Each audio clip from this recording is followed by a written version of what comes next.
Assalamualaikum everyone. 안녕하세요 Korea. 오늘은 우리는 홈택스에서 연말정산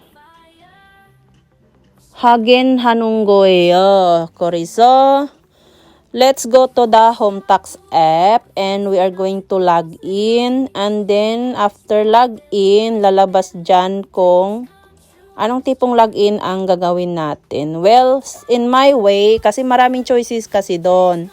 Kaya, ito ang ginagamit ko, ang Singchi Injung Hagi, which is, lalabas yung Face ID. So, syempre, mukha mo yon. And then, after the Face ID, lalabas yung birthday mo. Kasi yun yung babasihan ng home tax kung sino ka. 'Di ba? Kasi yun yung nandun sa birth ID natin, 'di ba? Which is the Korean ID natin dito sa Korea. And then, dahil masyadong mabagal, antay-antay lang kayo. Kung gusto mo nang mabilisan, fast forward mo. Lalabas yung birthday natin dyan. So, ilagay mo yung year, month, and day. Tapos, i-click mo yung Hagin.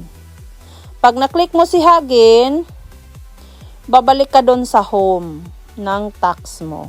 Well, ayan, gayahin mo lang yung ginawa ko dyan. Masyado kasing mabagal, kaya magantay ka talaga kung gusto mong matuto. Charot. Sundin mo lang talaga siya. So, ayan, bumalik na tayo sa home kasi nakalagin na tayo. Kaya, pindutin mo yung Yunmal, Jongsan, Sodokshi, Ikongji, Charyo, Joe.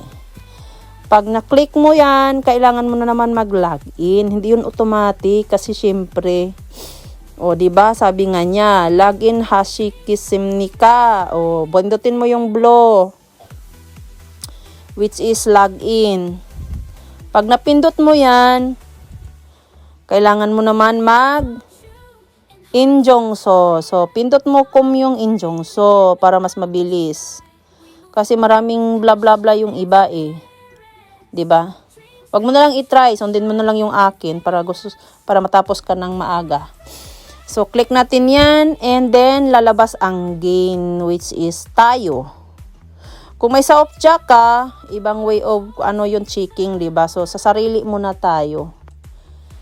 Well, anyway, pag saopja ang i-check mo, so yung saopja na mo ang lalabas. But of course, personal income, 'di ba? So, sa gain mo pindutin. Kaya ayan, pindutin mo yung ganyan hanggang sa lumabas ang password, which is dapat alalahanin mo yan kung anong password nilagay mo dyan. Kaya ang style ko, ninunot ko talaga yan para hindi ko makalimutan. Kasi pwedeng once a year ka lang nag-open ng home tax, 'di ba? Tapos lalabas yung mukhang ganyan, kailangan mong nayongi dongi hamnida saka mo datki.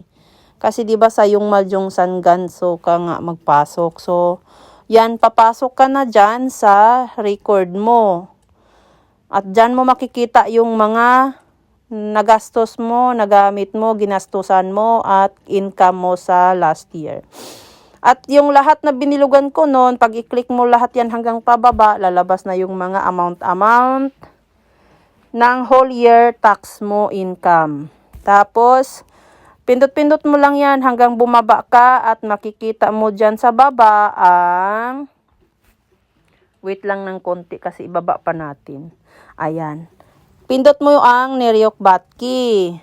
Tapos, lalabas yung screen ng mga nandun sa sa record ng nagastusan, ginagamitan, at na-incomean. Ayan.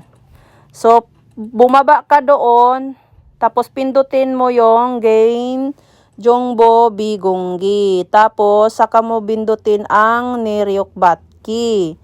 Tapos, pag napindot mo yan, maglalabas yung download, which is sinisave niya yung files na meron kang mga record. At makikita mo yan doon sa files mo. Basa po natin my files. So, puntahan mo doon sa file mo at makikita mo doon ang mga files na na-download ng home tax. That's it.